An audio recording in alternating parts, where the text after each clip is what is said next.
എൻ്റെ സിസ്റ്ററാണ്. എൻ്റെ സിസ്റ്ററിൻ്റെ 30-ാം തീയതി ഡെലിവറി പറഞ്ഞിട്ടുണ്ടായിരുന്നു.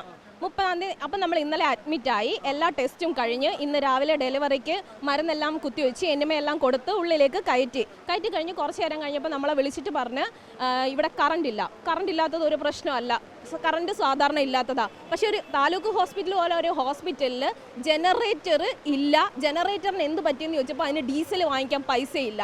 സൂപ്രണ്ടിൻ്റെ റൂമിലേക്ക് ഞാൻ ചെന്ന് സൂപ്രണ്ട് എന്തെന്ന് ചോദിച്ചപ്പോൾ സൂപ്രണ്ട് വന്നിട്ടില്ല. അവിടെ ഒരു ലേഡി മാത്രമാണ് ഉണ്ടായിരുന്നത്. നേരത്തെ ഒരാവശ്യത്തിന് വേണ്ടിയിട്ട് ഈ സൂപ്രണ്ടിനെ കാണാൻ ഞാൻ പോയിട്ടുണ്ടായിരുന്നു. എൻ്റെ ബ്രദർ CRPFിലാണ് വർക്ക് ചെയ്യുന്നത്. ഇന്ത്യ പാക് പ്രശ്നം നടക്കുന്നത് കൊണ്ട് ലീവ് കൊടുക്കാത്തത് കൊണ്ടും അവൻ ഈ സമയത്ത് ഡോക്ടർമാർ സംസാരിച്ചിട്ടുണ്ടായിരുന്നു. ഡോക്ടറെ കൊണ്ട് എന്ത് ചെയ്യാൻ പറ്റും? ഡോക്ടറിൻ്റെ സാലറിയിൽ നിന്ന് എടുത്ത് ആ ഡോക്ടറിനോടുള്ള വിശ്വാസം കൊണ്ടാണ് നമ്മൾ അവിടെ ആ ഹോസ്പിറ്റലിൽ പോയത്. അഞ്ചാലമൂടുള്ള ഞങ്ങൾക്ക് ഡിസ്ട്രിക്ട് ഹോസ്പിറ്റലാണ് എളുപ്പം വരാനായിട്ട്. പക്ഷേ ഞങ്ങൾ താലൂക്ക് ഹോസ്പിറ്റലിൽ പോയത് അവിടുത്തെ ഡോക്ടർ നല്ലതായതുകൊണ്ടാണ്. പക്ഷെ എന്നിട്ട് കാര്യമില്ലല്ലോ, ഡോക്ടർ നല്ലതായതുകൊണ്ട് ഒരു പ്രശ്നമില്ലല്ലോ. വലിയൊരു കെട്ടിടം അതിൻ്റെ അപ്പുറത്ത് ഉണ്ടാക്കി വെച്ചിട്ടുണ്ട്. ഒരക്ഷരം വാ തുറന്ന് നമുക്ക് പറയാൻ പറ്റത്തില്ല. പറഞ്ഞു കഴിഞ്ഞാൽ എല്ലാവരും ഗവൺമെൻറ്റിനെതിരെ സംസാരിക്കുന്നവരാണ്. അതുകൊണ്ട് ഒന്നും മിണ്ടാതെ എവിടെയാണ് പരാതിപ്പെടേണ്ടതെന്ന് പോലും അറിയത്തില്ല. ഞങ്ങളിഞ്ഞ് പോരുന്നു.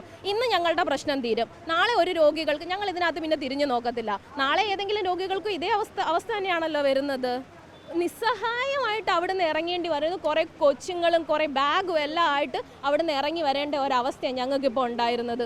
കുറച്ച് കടുപ്പമായിപ്പോയി. സങ്കടവും ദേഷ്യവും കൂടെ ഒരുമിച്ച് വരുന്ന ഒരവസ്ഥ. ഹോസ്പിറ്റലിനെതിരെ നമുക്ക് മാത്രമല്ലല്ലോ എന്തെങ്കിലും ചെയ്യാൻ പറ്റുന്നത്. അതിനവർക്ക് റൂളുണ്ട്. ഹോസ്പിറ്റലിൽ നിങ്ങൾ ബഹളം വെച്ച് കഴിഞ്ഞാൽ ഇന്നത് ചെയ്യാം. രോഗികൾ ഇവിടെ വന്നിട്ട് എന്ത് ചെയ്യുന്നു? ഡീസൽ വാങ്ങിക്കാൻ പൈസ ഇല്ല എന്നുള്ള ഒരൊറ്റ കാരണത്തിൻ്റെ പേരിൽ ഡീസലിന് ഞങ്ങൾ പൈസ പിരിവിട്ട് കൊടുക്കാമെന്ന് പറഞ്ഞു. അപ്പോഴ് അവർക്ക് പെട്ടെന്ന് കാര്യം എന്ത് കാര്യത്തിലും 1-ാം നമ്പർ നിൽക്കുന്ന കേരളം. പക്ഷെ വിശ്വസിക്കുന്ന ജനങ്ങളാണ് മണ്ടര്. 1-ാം നമ്പർ ആണെന്നുണ്ടെങ്കിൽ ആരും വിദേശത്ത് പോകേണ്ട ആവശ്യം വരത്തില്ലല്ലേ, മന്ത്രിമാരടക്കം. ഞങ്ങൾ പാവപ്പെട്ടവരുടെ അവസ്ഥ ഇതാണ്. ഇതേ കണക്ക് പലരും മിണ്ടാതെ പോകും.